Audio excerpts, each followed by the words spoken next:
গাঙ্গেয় পশ্চিমবঙ্গ ও তৎসংলগ্ন এলাকায় সৃষ্ট লঘুচাপের প্রভাবে উত্তর বঙ্গোপসাগরে বায়ুচাপের তারতম্যের আধিক্য বিরাজ করছে। আবহাওয়া অফিস জানিয়েছে, এর প্রভাবে উত্তর বঙ্গোপসাগর, বাংলাদেশের উপকূলীয় এলাকা এবং সমুদ্র বন্দরসমূহের উপর দিয়ে দমকা অথবা ঝড়ো হাওয়া বয়ে যেতে পারে। চট্টগ্রাম, কক্সবাজার, মোংলা ও পায়রা সমুদ্র বন্দরসমূহকে ৩ নম্বর স্থানীয় সতর্ক সংকেত, আমি আবার বলছি ৩ নম্বর স্থানীয় সতর্ক সংকেত দেখিয়ে যেতে বলা হয়েছে।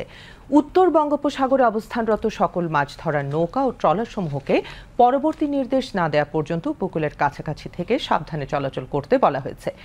এদিকে আগামীকাল সন্ধ্যা ৬টা পর্যন্ত আবহাওয়ার পূর্বাভাসে বলা হয়েছে, খুলনা, বরিশাল, চট্টগ্রাম, ময়মনসিংহ ও সিলেট বিভাগের অধিকাংশ জায়গায় এবং রংপুর, রাজশাহী ও ঢাকা বিভাগের অনেক জায়গায় অস্থায়ীভাবে দমকা হাওয়া সহ হালকা থেকে মাঝারি ধরনের বৃষ্টি অথবা বজ্রসহ বৃষ্টি হতে পারে।